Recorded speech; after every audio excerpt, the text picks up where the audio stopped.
জিয়ার মুজিবুর রহমান, সে পিলখানায় ইলেকট্রিশিয়ান হিসেবে 2009 25-26 তারিখে ইলেকট্রিশিয়ান হিসেবে কর্মরত ছিল। আমার ভাইকে ষড়যন্ত্রমূলক মামলা দিয়ে শেখ হাসিনা ফেসিস্ট সরকার ভারতীয় ইন্ধনের সাহায্যে তারা যে বিদ্রোহ ঘটিয়েছে, তার মধ্যে আমার ভাইকে ষড়যন্ত্রমূলকভাবে 7 মাস পরে, আমার ভাই চাকরিরত অবস্থায় ছিল, প্রায় 7 মাস পরে আমার ভাইকে গ্রেফতার দেখে তার নামে একটা মিথ্যা সাক্ষী রেডি করে তাকে যাবজ্জীবন কারাদণ্ড দেয়। আমার ভাইকে প্রথমে বলা হয়েছে, যখন আমার ভাইকে ওনারা রিমান্ডে নিয়েছে, তখন আমার ভাইকে বারবার নির্যাতন করা হয়েছে এবং বলা হয়েছে আমার ভাই যেন রাজসাক্ষী হয়ে যায়। আমার ভাই যখন মিথ্যা সাক্ষী দিবে না বলে অস্বীকার করেছে, রাজসাক্ষী হবে না বলে অস্বীকার করেছে, তখন তারা আমার ভাইয়ের উপর ক্ষিপ্ত হয়ে আমার ভাইয়ের উপর একটা মাত্র সাক্ষীর দ্বারা, আমার ভাইয়ের একটা মাত্র সাক্ষীর নাম দিয়ে তারা আমার ভাইকে যাবজ্জীবনের মতো একটা বড় সাজা আমার ভাইকে তারা দিয়েছে।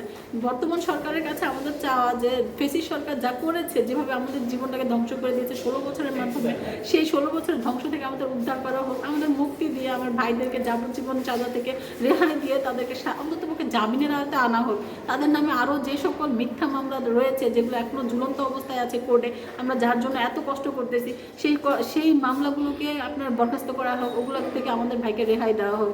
নতুন করে যে পুনঃতদন্ত হওয়ার কথা, সেই তদন্তটাকে যত দ্রুত সম্ভব করে দেওয়া হোক। সেই তদন্তের মধ্যে আমাদের যতটুকু সহযোগিতার দরকার, আমার ভাইদের যতটুকু সহযোগিতা তারা করতে রাজি আছে, কিন্তু তাদেরকে শুধু একটাই চাওয়া যে তাদেরকে জামিন দিয়ে তাদেরকে এই পৃথিবীর মুখটা দেখার জন্য, তাদের পরিবারের মুখটা দেখার একটা সুযোগ দেওয়া হোক। তারা 16 বছর যাবৎ একটা জেলবন্দি, একটা খাঁচাবন্দি অবস্থায় আছে, এভাবে খাঁচায় রেখে তাদেরকে মেরে না ফেলে, তারা যেহেতু এই দেশের নাগরিক, তাদেরকে অন্তত জামিনটা, তাদের আইনি যে অধিকার জামিন পাওয়া, সেই অন্তত অধিকারটা তাদেরকে দেওয়া হোক। আর অন্য কিছু আমাদের চাওয়া নেই, এতটুকু দাবি শুধুমাত্র বাংলাদেশ সরকারের কাছে, বর্তমান যে উপদেষ্টারা আছে তাদের কাছে আমাদের চাওয়া যে আমরা যে 850 পরিবার আজকে রাস্তায় রাস্তায় ধুকে ধুকে মরতেছি, আমরা আমাদের আপন মানুষটাকে ফিরে পেতে চাই।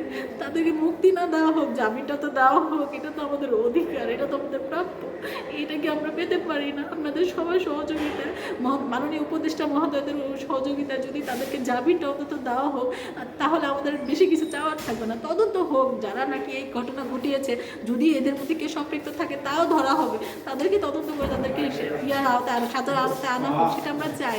কিন্তু যারা বেকসুর, যারা কোনো কিছু করেনি, নির্দোষ, তাদেরকে অন্তত মুক্তি দেওয়া হোক, জামিনটা দিয়ে তাদেরকে দুনিয়ার মুখটা দেখা, বাবা মার মুখ, মানে পরিবারের মুখ দেখার মতো শান্তিটা তাদেরকে দেওয়া হোক।